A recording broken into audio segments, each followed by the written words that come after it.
Welcome to the Rhino Rank podcast, where we dive into all things marketing, SEO, and business growth. As always, I'm Jack, and today Jess and I are busting a major marketing myth that B2B content is boring. And to help us do it is the brilliant B2B content strategist, Zoe Ashbridge. Zoe is on a mission to prove that boring isn't a strategy. She's built a reputation for turning complex, technical topics into content that connects, content that's sharp, engaging, and made for real people.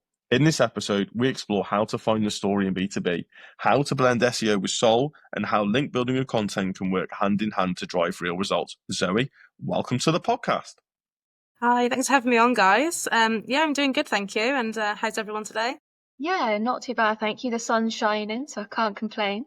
Yeah, it's a lovely day in Shrewsbury. Zoe's also from Shrewsbury. She's very close to home. We probably could have had her into the office to do this podcast. As always, what we'll do is we'll get Zoe to give us a bit of an introduction into herself, how she started with B2B content marketing, and yeah, we'll go from there. So Zoe, take it away. Give us a bit of an intro into yourself. Cool. So I've been doing marketing for about over a decade now. I worked in actually some leading agencies in Shrewsbury, and also like remotely as well for international agencies. I kind of started with SEO and eventually pivoted into kind of niching into like B2B. And one of the main reasons for that is I find B2B really exciting. I can't believe that anyone finds B2B content boring, but I'm sure they do. And it can be quite tricky. And I think that's why I like it, because you're looking for like quite a niche audience often. You've often got a long sales cycle. So it can be quite hard to quantify the role of content. You've also got like small keyword volumes and all that kind of stuff. But in terms of like content marketing, how I got into it, I often start with like a joke that I really wanted to be a writer. That was my dream. But I ended up becoming an SEO because at the time didn't really land the writing jobs. But the bits I was doing, I kind of realised if I wanted to get people to read my content, I really needed to learn how to do SEO properly. And I was writing a blog at the time because I was actually cycling around the world. So I was writing articles about that. And I got my first keywords rank, which was a long tail, very niche, cycling in Azerbaijan, because not many people are doing that. Got that page one, rank one, and I just got hooked on it. And the rest is kind of history, really. And I really just niched into SEO for must be around 5 years now. And I still love it today as much as I did when I got that first rank. So I guess it was that bug then, almost that sense of achievement, that sense of success. Wow, I've actually done this. I can see the results, and that's really what's kind of inspired you to follow this path. Definitely, and then you like it compounds again then, because on your blog you get people giving you comments saying they're glad they read your content, and then obviously in business you've got people buying your products, mentioning things like the content that you've written that encourage them to buy, or that they saw a particularly good article in a newsletter that you've sent out. So you get all that fulfillment then through like those business metrics, I guess. So if we focus specifically on, again, B2B content, something that you really, really enjoy, why do you think a lot of people maybe find it boring or maybe slightly uninspiring? Where do you think that has stemmed from? What do you think people are maybe missing to have that perception? I think with B2B content, maybe it can feel a bit dry, but it doesn't need to be. You don't have to do what everyone else is doing. That might be a big part of it, I think sometimes there can be like a bit of a battle between what content wants to do and what SEO like needs to do. So if you go and like you do like your SEO analysis on your content, you need to go and do your SERP analysis and looking at what's ranking in the SERPs in Google right now. And then you need to some degree to deliver what's already there. That can feel a bit boring, I think, especially if you've got like a writer, because you don't want to just write what everyone else is doing. But I think you don't have to do that. Like it is actually like imperative that you write something that ticks all the boxes of what everyone else is doing, but then do it better. And you absolutely don't have to write anything that you don't fully believe in. It doesn't align with your values. I've seen B2B content ranking page one, rank one, for example, that's cited sources that don't even seem to exist. And the client at the time who I was briefing was like outraged by this. They're really passionate. They don't want to be doing stuff like that. And I'm like, I'm not asking you ever to go and do something just because that's what ranks. Like we need to be, like I always say, do it the integral way first. And I think potentially one reason why people find it boring is because it is hard to quantify the value of content. So you can write loads of content. Maybe it doesn't rank. That would be really demoralizing and quite a big waste of time. And that's common if you don't have your SEO strategy. But then once you've got it written, maybe it is ranking, page one, rank one, how do you then quantify the value of that content? Because if you can quantify it and you can know that you wrote it and it led to X £1,000 of sales, you're going to be much happier and more fulfilled by the work you're doing, I think. Said quite a lot there, sorry.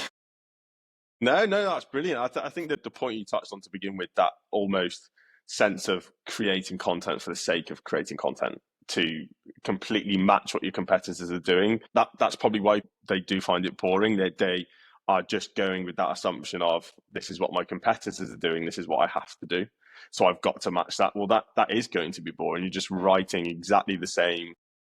It's essentially what they're saying, just slightly differently. But like you say, you've got to have that sense of brand. You've got to make it more engaging for the clients. And I think that's very, very similar to an approach we kind of take with link building. I'm going to link building in here. I have to. We have certain clients that want to link build exactly the same way as their competitors do. So they look at their link portfolio of the competitor and their competitor, and they say, well, they have these links, we want these links. And for all intents and purposes, it's a fantastic technique for building a link portfolio, for trying to receive the same value as their competitor. But you're not doing anything different. You're not improving. You're not showing that you are more of an authority by getting different links to them. So it's a very similar kind of feel in that regard, in that you have to be different. You have to promote yourself in a sense of brand and in an engaging way. Exactly like you've kind of mentioned with content. I was going to say, just touching on obviously what Jack said, it's very much that you have your competitor analysis that you use as almost like inspiration, and then that's where you add your personality of your branding and of your tonality and of your your USP, because there's a reason that your brand exists compared to the competitors, and that's because you're doing something that's slightly different. You're doing it maybe a different way, you're offering a slightly different product or to a slightly different target audience, and it's almost like you need to monopolize on that and make the most of that and showcase it almost. So it's almost like you have to personify your brand. You have to kind of speak from the heart in a professional way, but also in a way that's going to be engaging and it's going to be interesting. I think there's two ways to strategize, isn't there? You do need to know what your competitors are up to, because it can be helpful. And sometimes maybe a portion of their strategy is actually really good. But then sometimes it might be worth looking at, how you can differentiate yourself. And I think the same applies in links as well and content. Let's say competitors on a big linking strategy for many years. They might have a bunch of duff links. So there's no point spending your time to go and get the duff links just because the competitor has. You might as well focus on the heavy hitters, and maybe one of those links is 20 of those kind of rubbish ones. And I think it's the same with content as well, isn't it? You could churn out loads of content, you could get clicks, and then you might feel really happy, because what people do is they'll look sometimes at a traffic graph in SEMrush, and they'll say, oh, well, our competitors have got thousands of traffic. And sometimes in B2B, when I look at a massive click graph, I'm like, that is probably not content that's going to sell, because in B2B, you generally don't get that quantity of clicks. So we could spend our time going after the quantity of clicks and writing the top funnel blogs. And don't get me wrong, I love a big graph. I'll never get bored of it. Who doesn't know? Yeah, exactly. It looks lovely. It's really satisfying. But if it doesn't turn into revenue, they're going to lay me off eventually, because I'm not making the money that they're spending on me. So you can get really lost on the wrong type of metrics when you look at a competitor strategy sometimes, because it can look like all numbers, quantity, and less about quality. And that's so important. And that does lead kind of nicely onto another thought about B2B content, which is where you can end up picking up loads of B2C keywords. A good example would be if you want to sell paint in volumes to trade or something, you don't really want to write blog content like how to not get paint on your skirting or something, because I might Google that because I can't paint. But a tradesman who's going to buy in volume is not asking that question, so you wouldn't write it. But it would feel relevant, wouldn't it? Oh, well, we sell paint, so let's cover everything about paint. But it's not going to make you sale at the end of the day. I guess that is completely a case of ranking for the sake of ranking. You're trying to rank for every keyword. I think recently it's been mentioned all over LinkedIn, Geeks for Geeks, and they've been absolutely smacked for just at one point being very, very specific, being very niche, and now going completely broad and having just talking about everything and anything. And I think it's very similar when we talk to clients about link building. What should they be targeting? Yes, if you're starting a link building campaign, let's be broad, let's build your authority, but then we need to be targeted. We don't want you just to rank for keywords for the sake of keywords. Like you say, a big graph might look nice, but is it traffic for the sake of having traffic? What is that traffic actually giving you? Is it just traffic that is going straight to your site, reading your article and bouncing? Is it actually giving you a return per se? So that's really important, and absolutely, I completely agree. Obviously, you've just given us a great example of a client whereby they could be B2B selling volume pay. Do you have a client that you've actually worked with and they've seen fantastic results and they've kind of had maybe a wow moment to say, oh, this has actually worked? Obviously, you don't have to share the specific client, but have you had anyone recently that's been through that? So yeah, a recent case study would be for a client in the B2B space, or a B2B platform, let's just say. But we did a big content strategy around like competitors, so like alternatives to versus type keywords. And that's great because obviously you can capture someone who's maybe like a bit fed up with their current provider, or maybe they've heard of like the big name and they want like a cheaper platform potentially. Create a landing page for that, and we do a lot on WordPress. This one was on WordPress. Obviously, we SEO'd the page, so that page then ranks. I think it was around 3 to 6, so like in the middle of page one. It might be, I don't know, I've not checked. But then what we also did is we ran ads to it, and that's another good thing to do with your content. Like, think about how you can use it across the business. And actually, I'm going off on all tangents here, but It's really if you're useful, writing a piece of content, hopefully, if you're writing a piece of content that ads can't use or newsletters can't use, like, don't write it. So you want to think about how you can use it across the business as well, because you're going to get more out of it. Because SEO is a bit slow, you see. So getting, like I said, that page sat between rank 3, rank 6. But while it's doing its thing and moving up the ranks, pay-per-click can be driving ads to it. And then what's lovely about that as well is pay-per-click can say with absolute certainty, oh, that alternative to keywords, that's converting. For every 10 clicks, we're getting 3 sign-ups. You don't get that type of metric in SEO. You can't dig down into it. But if ads are getting that, then you can kind of say, well, SEO probably is doing the same. And then you can kind of account for some of those conversions then a little bit with your content. And that's quite hard to do. Ironically, I was doing that yesterday for a Calendly alternative. I was trying to find something different. Brilliant. I was looking for, so we right now use Calendly for clients to schedule calls with us, and I'd like to see if there's an alternative that has better tracking.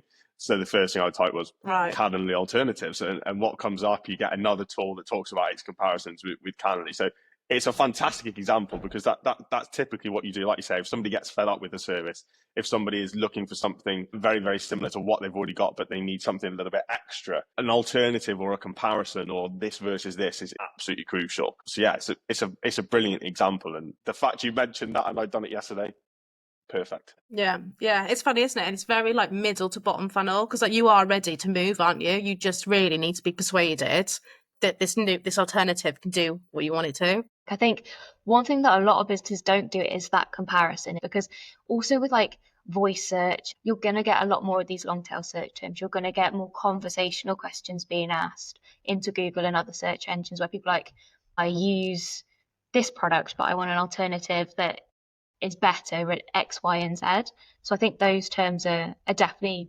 becoming more popular. But just moving on to kind of like our next section, with creating content itself, I think it's really important that people focus on the right type of content to create. We've touched on it already.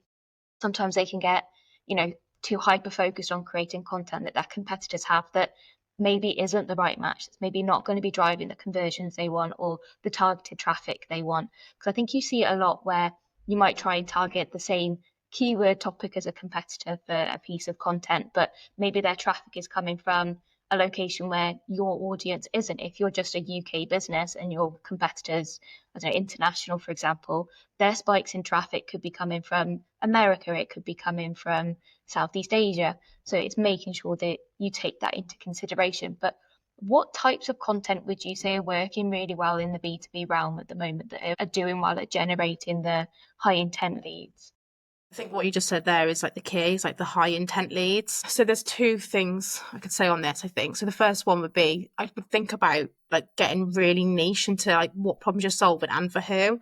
And that's going to be like a keyword formula, like what you do for who, like who you do, what you do best, like what particular feature and why it's good. So that was one thing. Now, the second thing on that is I can almost guarantee that when you go like very long tail with B2B keywords like that, if you put that into SEMrush or Ahrefs or wherever you're doing your keyword research, that might come back as like a 0 volume keyword or even NA, like it doesn't exist, no one's searching for it. That's probably not true. It's just that the searches are either so low that they're just not available, or they're not in the database. This is where you absolutely have to use Google Search Console. So if you don't have Google Search Console set up, that is what you need to go and do immediately after you've listened to this. It's so important. And what it is, it's almost like the source of truth for your website. Like SEO, like you can use the tools and everything, but like there is a degree of just like common sense. Like if you know this particular market is good for you, create a page for them. And then when you're in Google Search Console, let's say it's been live for a few months, it's got some traffic, you will be able to filter in Google Search Console by that particular page and see what keywords people are actually searching. And you'll find those long tail keywords then, and it can be shocking. Like a zero volume keyword in the tools, you might be getting like 500 impressions for it. So, it's far from zero. And I guess another thing is not to be scared with the high intent keywords of low volume. So if there's only 10, don't think, there's no point going for that.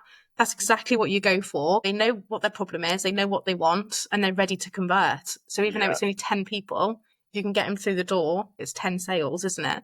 Yeah. You mentioned a really good point there. If you take SEMrush and you see a keyword and it's got NA or zero volume, these tools are fantastic for informational purposes, really fantastic for giving you an idea or a suggestion of what you could maybe look at. But they're not 100% accurate. They're never going to be 100% accurate. And if you I typically like to look at Ahrefs for things like ranking keywords, organic traffic, and link portfolios. And again, we've had clients in the past say, but this is different to what I'm seeing on Search Console. It's absolutely going to be different because these tools don't have proprietary information from the likes of Google, from GSC. So it is really important to make sure, again, you take that information with a pinch of salt. If you know, like you say, that market is going to convert for you, try it. I think it's almost thinking to yourself, where's the harm in testing this? If you know it's relevant to you, like you say, if you've got a keyword that you know is relevant, the market is good, even if it's low volume, it's not going to hurt you per se. But what's the harm in testing to see if you can rank? Absolutely. I think what you said about those tools is that's so correct. And I would add to it as well, the tools can only give you history. So while you're looking at your competitor analysis, you might be looking at say links or content they've written or keywords they're ranking for that they tried to get like a year or two ago, and actually maybe even regret doing it, and have now sophisticated their strategy and are going in another direction. So every time you compare yourself to a competitor, you're comparing yourself to their history, which isn't always a bad thing. Like sometimes that's where that's where that kind of strategic layer comes in, which sometimes is missing in-house. So you're just positioning yourself behind your competitor.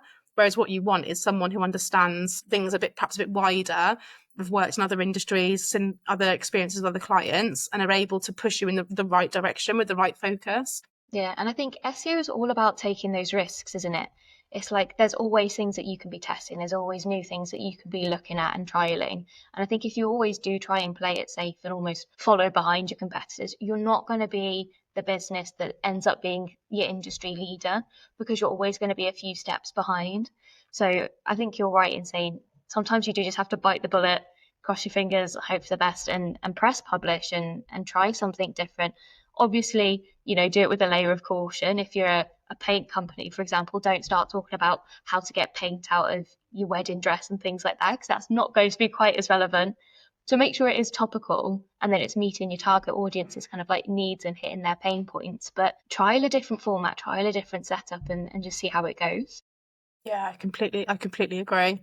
And I think that is the type of strategy that people do as well. This topically relevant because you're talking about paint or whatever, but it's so far from your audience. I get that it almost sounds a bit tongue in cheek, that example, but I think it's exactly the type of thing that's a kind of trap people do fall into regularly.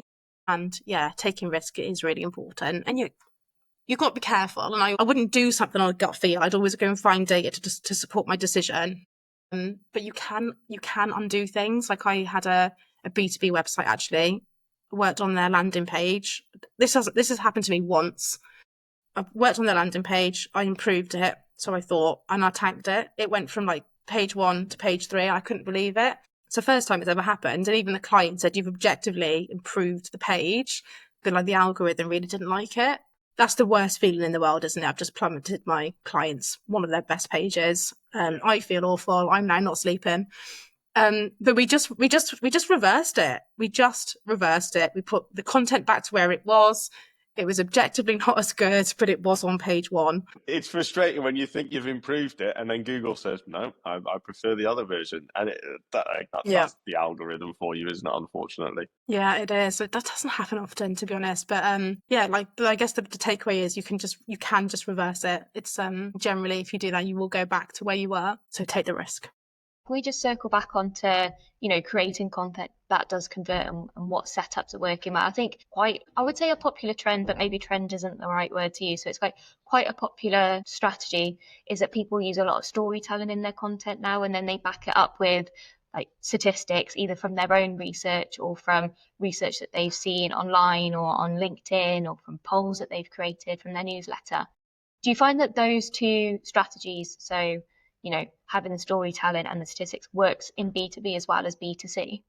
I think definitely. That is where you make your content not boring, isn't it, as well? So you get someone who loves what they do, who wants to go and find the data, be helpful, and put their own opinion into the piece. Like if I write something B2B, I'm probably not going to I'm going to hit all the kind of like SEO headings, if you like, but then we're going to like weave in stories. If we've got like a case study relevant, we're going to get it in there because that's going to then build trust. If someone loves what they do as well, that's going to come through in the writing. They're going to be able to also distribute that piece of content, like through their LinkedIn, for example. I think I write for HubSpot quite a lot, so I'll often share my opinion pieces in there. Then I'll share it on my LinkedIn as well. And I think you guys will have perhaps more to say on this than me, but if you are using things like stats, you've gone the extra mile as well. So like get the infographic created, made the page look nice when you've shared the content.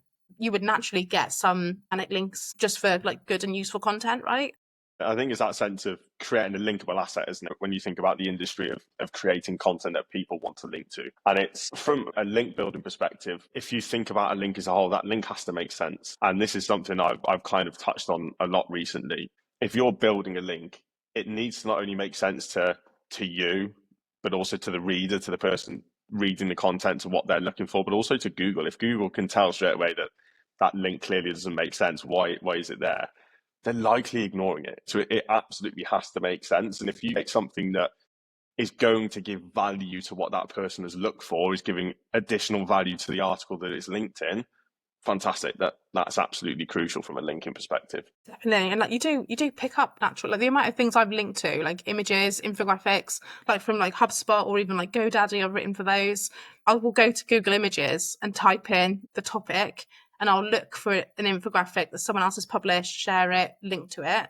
And then you've got like a high authority, highly relevant piece of content link into your asset. And I think, if you're finding B2B content boring, like you're probably not doing enough of that, I would say, because if you love what you do, like that is fun. Good content takes a long time. Like you don't do it in a day because you get someone to write it, and then you get someone to design the infographics, and then maybe you get like another expert to read it and add their quotes or insights. There's a process attached to content and making content that's actually good. If we think about double EAT as well, I think that's absolutely crucial. Like you say, you proving with your content that you have a clear set of expertise and you're proving your experience. So if you're doing that with your content, you're creating your content not only for readers and for searchers, but you're proving to Google that you have that experience, you have that level of expertise, and you're showing that with maybe, like you say, your clear brand, your clear persona. You're proving that storytelling. If you're telling a story based on something you've done, you clearly have experience in it. You deserve to be ranked higher. Absolutely. And like the EEAT is all very, I don't know, it's quite qualitative. It's not like a ranking factor. It's not like one thing that goes into it to building that EEAT, but it is really important. And to be honest with you, like when it became like a bit of a buzzword, didn't it, in the industry, I was just thinking, well, are we not doing that anyway? Because we're not trying to prove experience, expertise, authority, and trust, because that is what your customers need to feel safe to like go ahead and purchase. And I think if we're looking at good content as well, I think there's a lot of discussion in the industry. Maybe it's not just B2B, B2C as well. There's a lot of discussion in the industry on how regularly should you update your content. So you might have an amazing piece of content that's ranking number 1 on Google, top position, and then 6 months later it's slowly starting to dwindle down. Maybe it's now position 6. Another 6 months later it's page 2, page 3. So it's almost like you need a content rescue plan in place when you need to go back and have a look at articles that maybe are now starting to underperform, and do that kind of update needed just to bring it back to life a little bit, to get it looking better in Google's eyes and obviously to engage your audience again. So with that content rescue plan, like how would you start off? Because I think a lot of people, myself included, when I first started in marketing, content audits are such a big job. And like there's lots of different parts to play. So can you just talk us through almost like the flow on how you would recommend doing that? Yeah, definitely. So the first thing I'll say before I talk about content rescue is I would make sure the content is worth rescuing. Because if it's a drop that's not really for a keyword that's not bringing you any revenue, bringing you the wrong audience, just let it go. So yeah, check it's worth actually recovering first. And then if it is, I would want to identify the keywords that have dropped, the pages that dropped, and you can see all this in Google Search Console. You can filter by page, and then it'll show you like a list of queries, and you can see the click differences. And then I'd be looking then to like work on the page itself. I would be opening up all of the pages that are ranking above mine, or like if you're on like page 4, then just look at page 1. Look at just page 1, like maybe like the first like 6 articles or something. And you only really want to look at the content that is most similar to yours. So if Wikipedia's there, don't worry about that. If Forbes is there, probably don't worry about that. Worry about the positions that you can actually replace. What are these competitive pages doing that yours aren't? And I would say if you were on page 1 and you've dropped, what's almost definitely happened is your piece became the benchmark, and then the competitors took your benchmark, did everything that you did, and then improved it. So maybe they added facts, maybe they added more authoritative authors, maybe they added a calculator, videos, maybe the images are better, maybe the alt text is better. It could be anything, but so you want to dig in and look at all of that stuff and add to the page to add the value. And then the second thing you could do is look at your links. So I'd look internally. If this page is really important and you've got one link to it internally, that's not a good start. You want to go and add more links to it where it makes sense, where it's natural. So that would be, if you're mentioning the topic that is dropped in another article, you want to be linking to it. You want to be attaching case studies to it if it's relevant. Attach your services to it if it's relevant, and vice versa. And then, potentially a backlinking strategy as well, which I might as well let you guys chime into that as the backlinking experts. Yeah, I think that's absolutely crucial, and it's something that we talk with clients about all the time. The main difference is when you compare yourself with a competitor, we've typically seen results based on this. So if you have a competitor that is here, let's say, and that's that benchmark, and that's where their on-page SEO technical content is, and then you're here as well. Okay, so you're on-page SEO, but this competitor is ranking higher. The one difference probably is links. They're probably more authoritative. They're probably having more organic recommendations compared to you. So if you can start link building, that's typically where you're going to see improvements. That's likely how you're going to get that piece ranking higher. But like you've just mentioned, Zoe, if your competitor is up here, so you were the benchmarker, but your competitor is now here with content, links probably aren't going to do a lot. And it might sound crazy, but you're not meeting that query. You're not meeting that search as well as your competitor is. So if you're not doing that, just proving your authority likely won't help as much. You need to be meeting that search, that query as well as they are before then proving your authority. Get yourself to the position whereby you're almost matching your competitors. Your content is as good. You're solving that question. You're solving that problem for the searcher, for the reader. Your site is optimized well enough.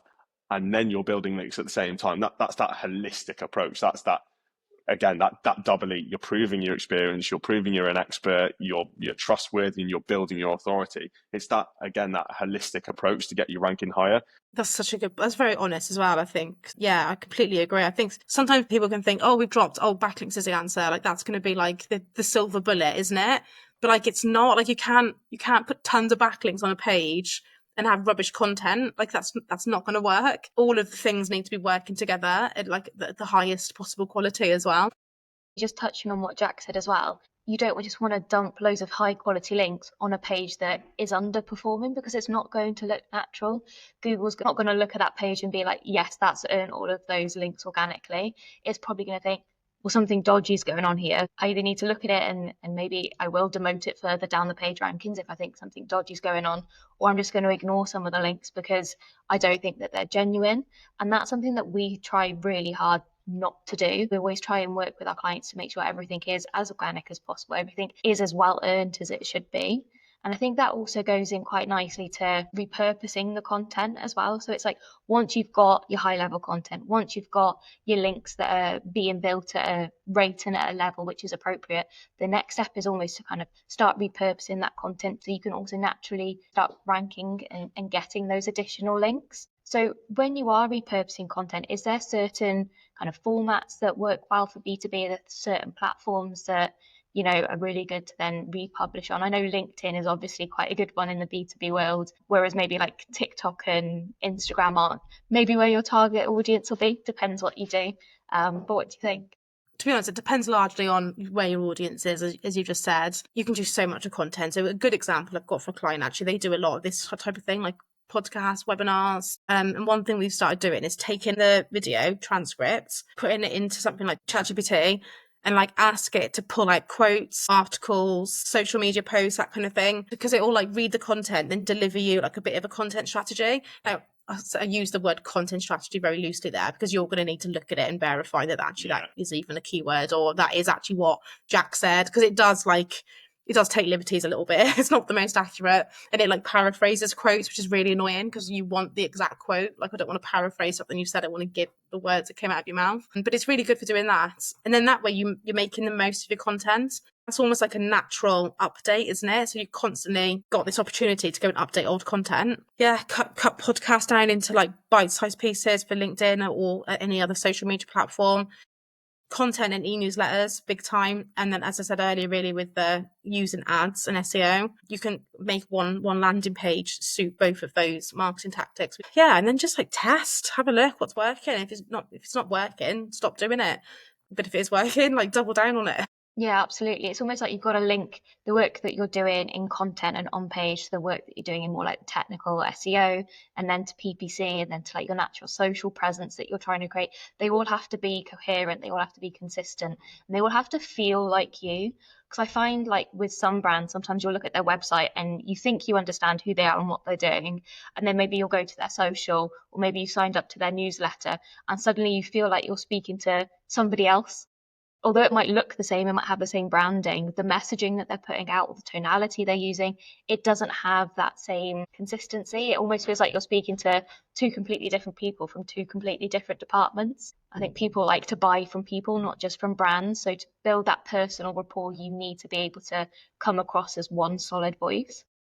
I agree. And that's all in process. If you can get the messaging early on, so if you've got a webinar with an expert, for example, if you take that and then pull the insights out and say, these are the 5 main takeaways, here's the timestamps on the video, take those nuggets and turn them into social media posts. Maybe that's 5 articles. You've kind of tightened up, because otherwise it's all like different marketing departments just really being well intentioned and trying their best, but actually it's like disjointing the messaging. And it's because it's quite hard to get all people into one meeting to discuss these things and come up with a plan.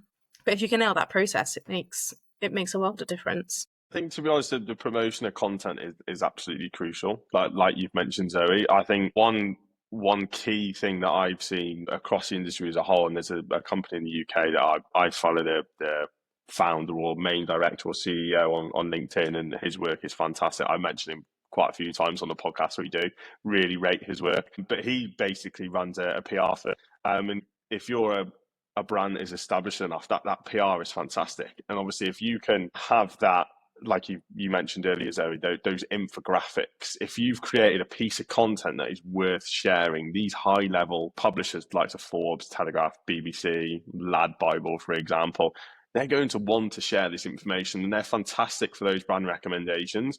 I think the key thing, like Jess, you mentioned, if Google sees the huge number of links to a random page all of a sudden, the likelihood is, in some instances, Google might ignore these links. They'll just say, okay, well, these links, they've clearly been built for link building purposes. But when you have, let's say, 10 to 15 or even 10 to 20 brand mentions from very, very authoritative websites, if Google can see that content is actually providing value, Google's going to value those links. They're there for a reason. Now, if we were working with, let's say, if we were link building to a service page, if we were to build 10 to 15 links on a big establishments, we might not get the same benefit, because are we actually giving content that is providing enough value for these people, for example, for searchers, for readers?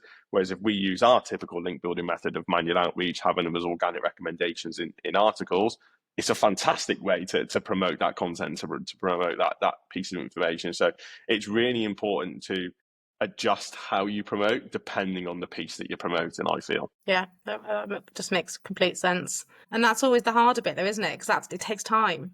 Because you It can't does, just yeah. go to like a directory and find 500 websites and go, oh, put it all in there. Yeah. Because you're taking the strategic route, and it's so much better, and that's why it's harder.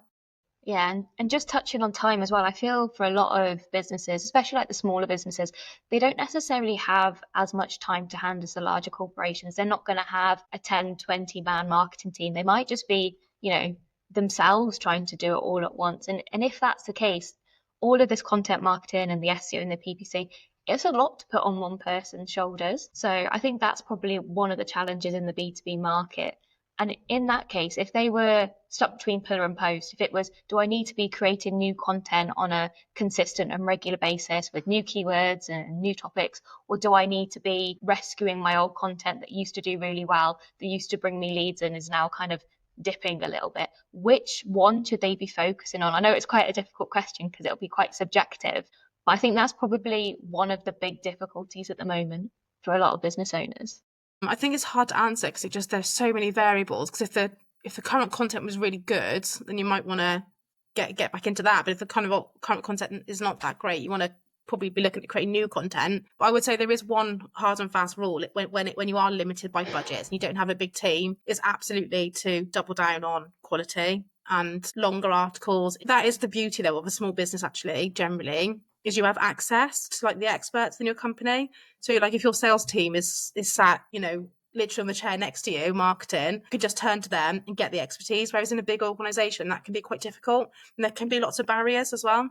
So I would say that you need to double down on that kind of thing and double down on like your EEAT signals, which I mentioned earlier.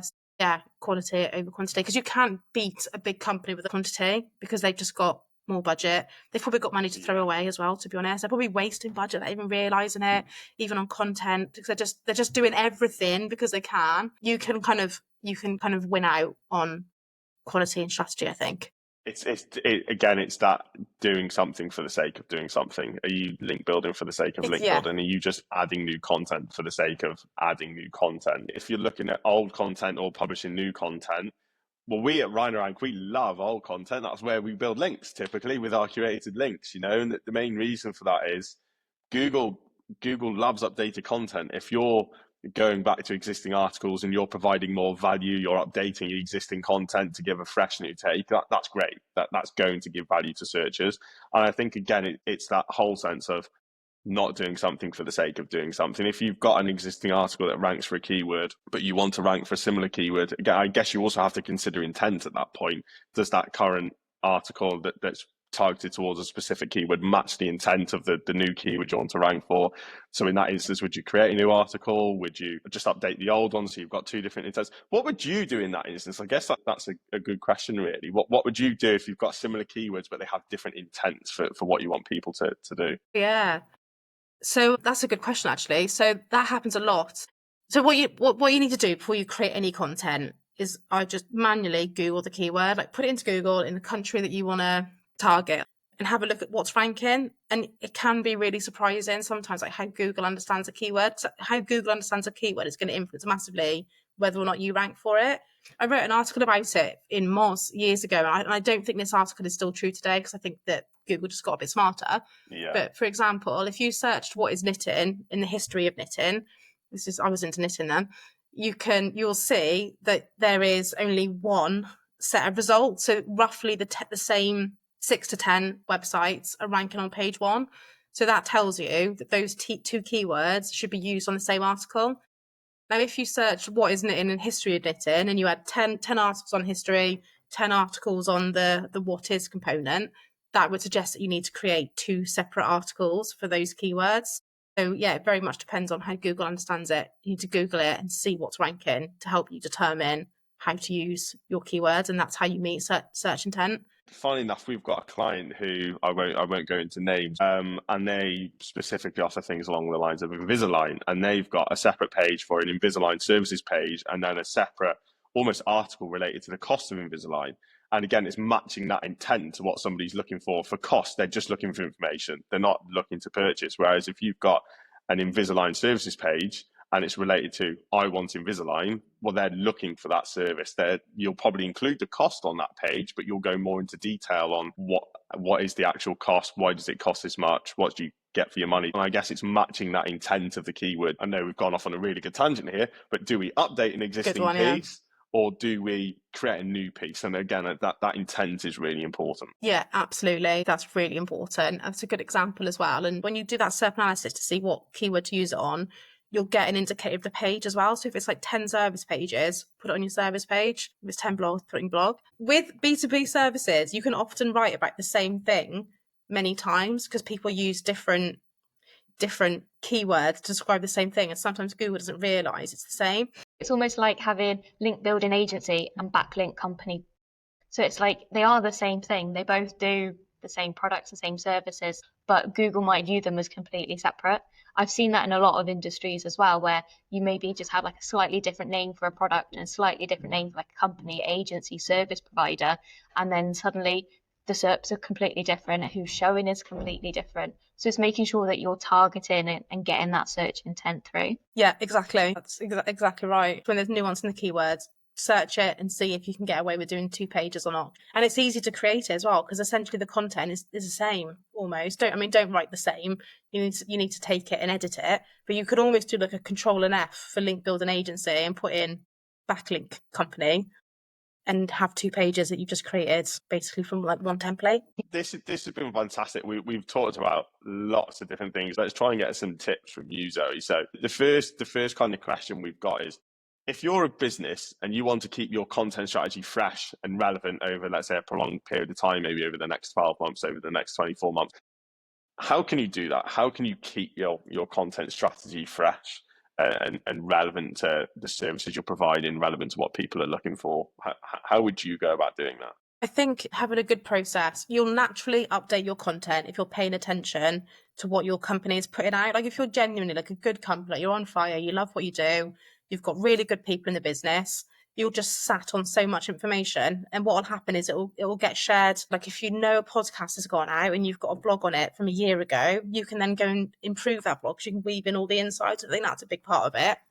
I think you need to be thinking ahead of what's coming. So knowing what's coming up, talking to people who have gone to maybe like conferences, webinars to say, this is going to be the big thing next year. Let's get ahead of the curve and get the content out now. It's so much about process. But the more processes you have and the more you talk to each other, the better your content's going to be, and you'll be more like enthused you'll be desperate to get that webinar into your blog. That's how I feel when I'm working with someone. I'm like, oh, that's absolute gold. Like, let's make a blog. Let's improve that blog. I know exactly where to put that. That's what it should be like, really. It's like focusing on those internal links as well. It's like, I'm sure I read an article somewhere that it was like internal links carry a much stronger weight than people recognize. Like they are almost as good as external links if they're used in the right way. So if you have a blog post that you're putting out that's just been published, if you've got a case study, if you've got a podcast or a webinar that you're launching on your website, just do a manual check. Literally just do cite your URL, then like search for the keyword that you're trying to target in that blog post or the topic you're doing, see what comes up, and if it naturally fits in, link it in, because then you could suddenly have 10 internal links to a brand new piece. It's going to already build its authority. It's going to help your audience find it if they're already going to articles that are popular. And it's that like one step on the ladder, isn't it, into getting that piece published, getting it out there, getting it in front of people. Absolutely. That should be actually exactly what you do. As soon as you hit publish on a blog, you should do that. I always do that. Go back through and find opportunities in that site :search is exactly what you need to be doing. You've kind of inadvertently answered this next question, because it was going to be, what is one recurring mistake you often see businesses make?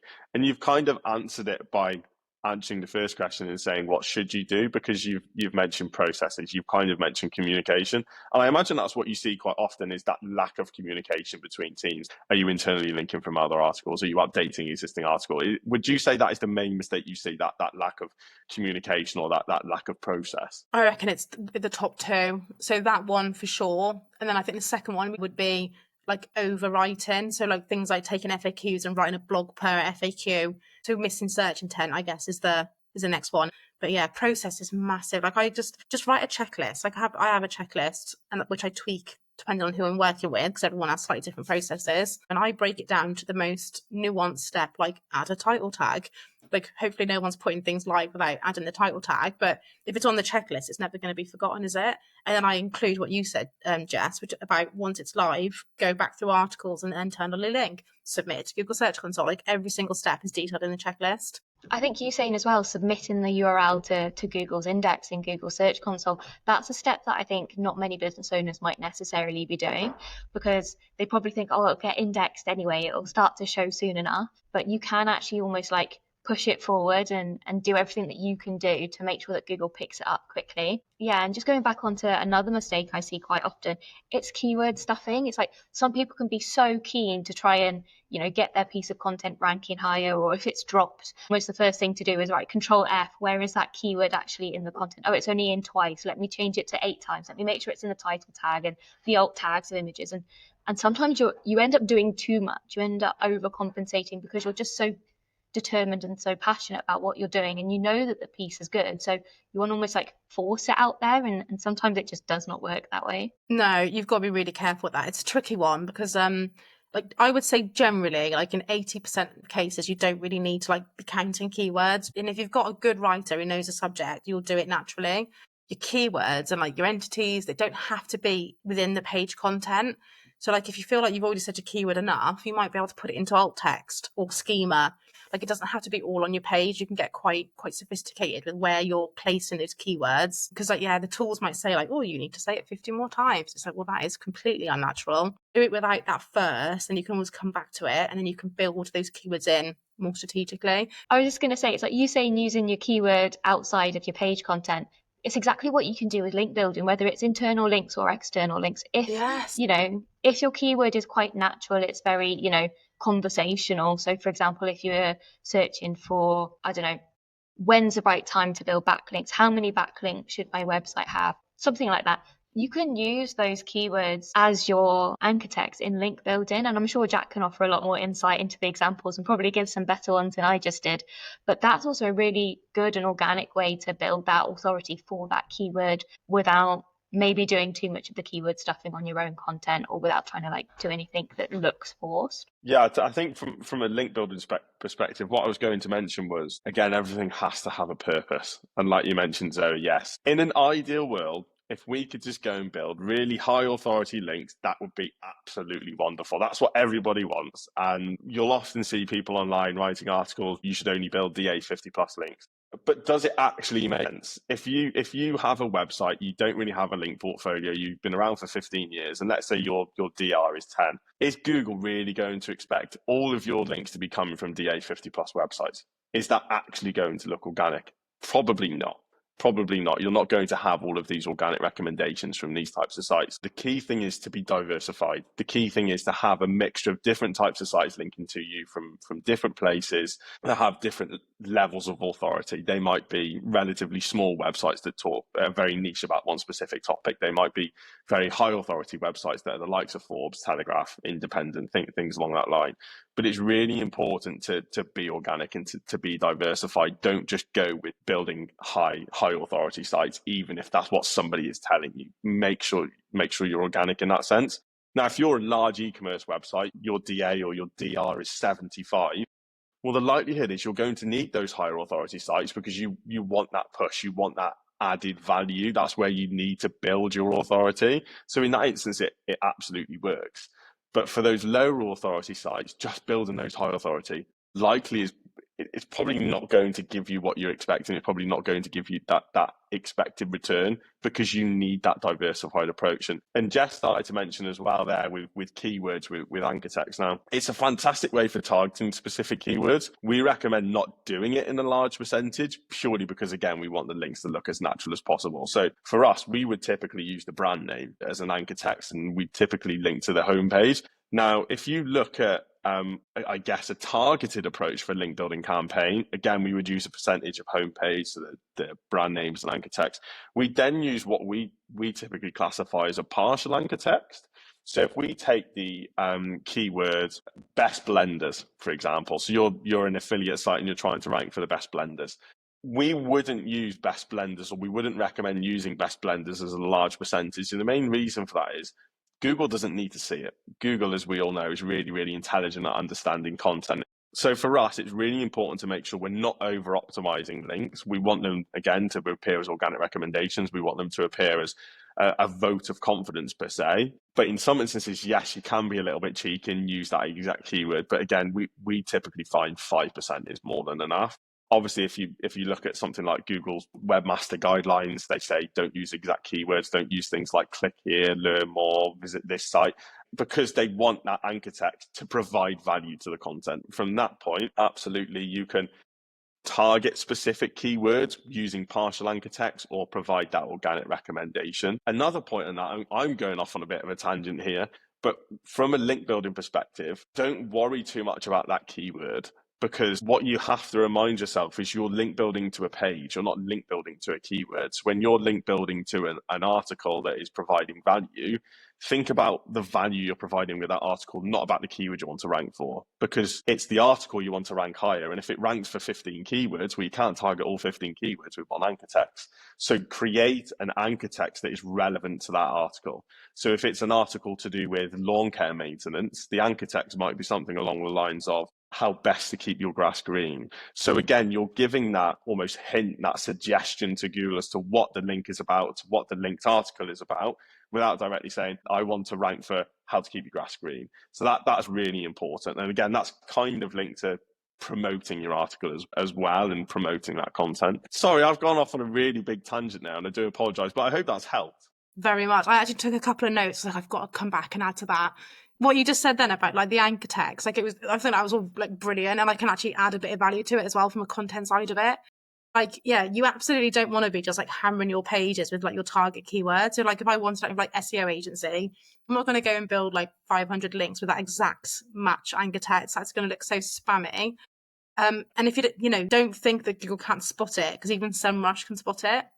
With SEMrush, that's a really good point. So SEMrush have a toxicity score, and one of the indicators for their toxicity score is over-optimized anchor text. So we've had a client say to us they've had a link from somewhere else, and they say, well, should we get rid of this link? Should we disavow this link? Because it's toxic on SEMrush. So the first thing, SEMrush is there for informational purposes. Use it to give you an insight. Google might not like it, but the likelihood is if Google doesn't like it, they're ignoring it.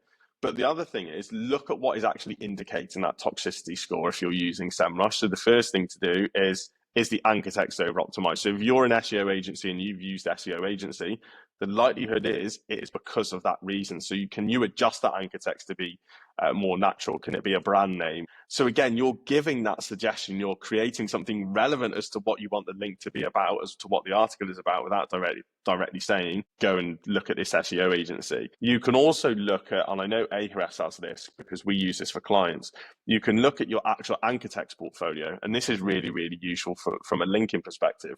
But when you look at an anchor text portfolio, the highest percentage anchor text you would typically expect to see is the brand name. Again, if you think about an organic recommendation, that is likely what you're going to see. I did a webinar last week and I used Aviva as an example. And when you look at Aviva's anchor text portfolio, it's Aviva, aviva.com, the entire URL as an anchor text. And when you think about, again, an organic recommendation, that brand name is the most organic type of anchor text. So again, it's using your content to build links that are providing value, and using that anchor text again to give value, not using it just for the sake of ranking. I think that's really important. That's a really good, how we've gone on to that. I do apologize. I know, what a shame we left it till the end. I just want to add one more thing as well, because it's really important also. But you mentioned about like how most brand links will go to your homepage, won't they? Because that's just what people do. They talk about your business, they link to it. Yeah. With your content strategy now and your internal linking, knowing that your homepage is your most valuable page link-wise, you can now strategize and build a homepage that includes the content that you most want to rank. So if you've got like 3 like cornerstone articles that you want on page 1, you can put it at the bottom of the homepage if you want to, or wherever it makes sense for the user. So rather than like hammering your service like SEO audit, SEO audit, SEO audit, if you've got your SEO audit service on the homepage, it's got all the links, it's going to get a share of the value of those links. So it's naturally going to get a bit of a benefit. So it's all about marrying up, isn't it? Like the linking that you're doing with the content strategy and like where you're linking it and positioning it on your website. 100%, and it's that value that's flowing through the link. You're not just giving authority and value to the one page, especially if you link it to the homepage. You're giving value authorities to the entire domain. So again, that's a really good example of allowing that value to filter down to other pages. Definitely. So before we wrap up today's episode, I know we've given so much advice to people watching and listening, but if they were to do one thing as soon as they finish this podcast, what's the one thing that you suggest that they should go and do straight away in order to kind of kickstart their content strategy journey, in order to get things moving in the right direction? I would say if you haven't got it, I really hope you have got it, but you haven't got a Google Search Console, that should be the first thing. And then I would use that to look at keywords, either long tail keywords that you could create a page for, or potentially like have a look at 3 months versus 3 months and see if there's any good keywords that have dropped that you can like get back up again. That could be a good activity, because that's technically all of your like lower hanging fruits. That's perhaps the one bit of advice I would give that's general enough for everyone. Yeah, absolutely. I think like Google Search Console is such an amazing tool, but it's often overshadowed, I feel like, with like maybe like Google Analytics, if you're looking at internal analytic tools, or like Ahrefs and SEMrush and what's like some of the bigger SEO tools that people know about. So I think automatically some people will just go straight to those, but Google Search Console has all of your information where you need it. So you have to kind of mix and match which tools you use based on necessity. And I think Google Search Console for content is just a no-brainer. Yeah, absolutely. It should be like your best friend, and SEMrush and Ahrefs, so like your supporting tools. But it's usually, like you said, it's the other way around often. Brilliant. Well, we'll finish the podcast there. Zoe, thank you so much for joining us today. It's been fantastic to have your insights, and there's a lot people can take away from this. Speak to you soon. Thanks for having me on. And that brings us to the end of today's episode. If you liked what you heard, make sure to follow the podcast, drop us a like, drop us a comment. We'd love to hear how you're applying these insights and strategies to your business.